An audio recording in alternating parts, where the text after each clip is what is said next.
All right, be gentle with me, Silver, like it's my first time being here.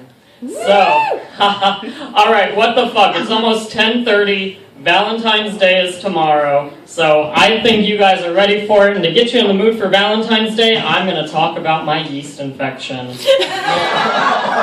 Yeah, we're going there. And I wish I had some, like, really cool story about how I got it, that, like, you know, I fucked a dirty girl or I sucked a dirty cock. No. I got it because I literally ate too much bread and fucked up my pH levels. Believe me, I wish that I could say, you know, if someone's like, Joe, how did you get your yeast infection? I wish that I could be like, well, you know how I have that addiction to the toothless whores, because in my mind that's how I sound. No, I have to say, yeah, no, I have to be like, well, you know how I have that addiction to the sourdough English muffins. And first, let me just say, you know, I went through the normal stuff when, you know, I woke up one day and I found some, let's just say, milky white fluid down below, and it wasn't the usual pre-cum. You know, I thought that I had, you know, the nice, normal gonorrhea or syphilis, you know, something nice like that I can tell my kids about. No. I have a yeast infection. I didn't even know that guys could get yeast infections, and apparently none of my friends do either, because that's all I hear is like, wow, I didn't know guys could get that. I thought that was just a woman's disease. So not only does God hate me enough to give me something that everyone thinks is a woman's disease, I can't even get a normal guy disease. I can't get something nice like prostate cancer or an undescended testicle. And it sucks because I'm really into the home remedies, so I've been on nothing but chamomile tea and plain sugar-free yogurt, and I can't have sex, which sucks. And I have no delusions about this, but in God's cruel irony, now is when I'm getting all the offers from all these like hot girls and hot guys that want to fuck me, and I have to turn them down. I've never said no to sex a day in my life, and now I'm starting. The best part is when I told my mom, and I'm going to imitate my mom, and she hates when I do this voice because this sounds nothing like her, but I think it's fun to piss her off. So I told her about it, and she called me up and said that she pulled out her medical books that she got in the 80s when she was pregnant with me. I think these things still have the chapter on the heartbreak of polio. Yeah, it was one of these things.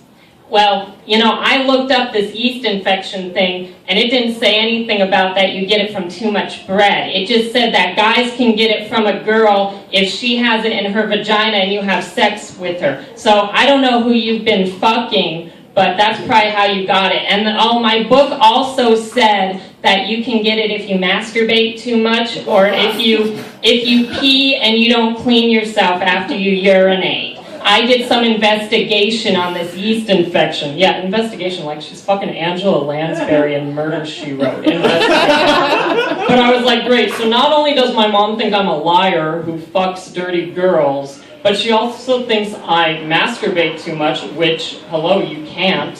But then she also thinks that I'm a dirty guy who doesn't clean up after himself after I pee.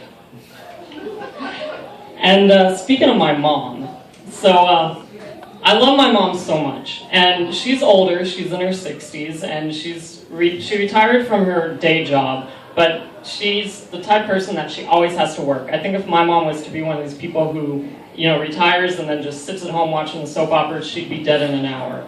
So she took this little, like, part-time job, like putting up magazines in, like all the grocery stores and stuff. But it's hard on her, because my mom's very active, but, you know, they pack the magazines in, like, these huge totes and all this shit, so she'll tell me that, like, you know, her back hurts or her legs hurt or shit like that. So I had the idea that we could go into business together because she crochets. And I was like, Mom, you could make, like, clothes, and we could open it in West Hollywood, it'd be really fun. And I was like, and since I'm on the board for HIV prevention and I'm like really big about safe sex, hence why I have a dripping cock right now, we can hand out free condoms to everyone, put them in the bag, have them in a little fishbowl. So I talked to her the other day. I was like, Mom, how are the clothes coming? And she goes, I'm having second thoughts about this store of yours. I'm uncomfortable with some of the things you want to do in there. And I was like, what? Like long sleeve shirts? Okay, we'll stick to short sleeves. And she's like, no, condoms. I'm uncomfortable with that. I've never touched a condom in my life. I don't even know how to use one. And I started laughing with her, and she said, if you put this in your act, I will kick your ass, so this stays just between us.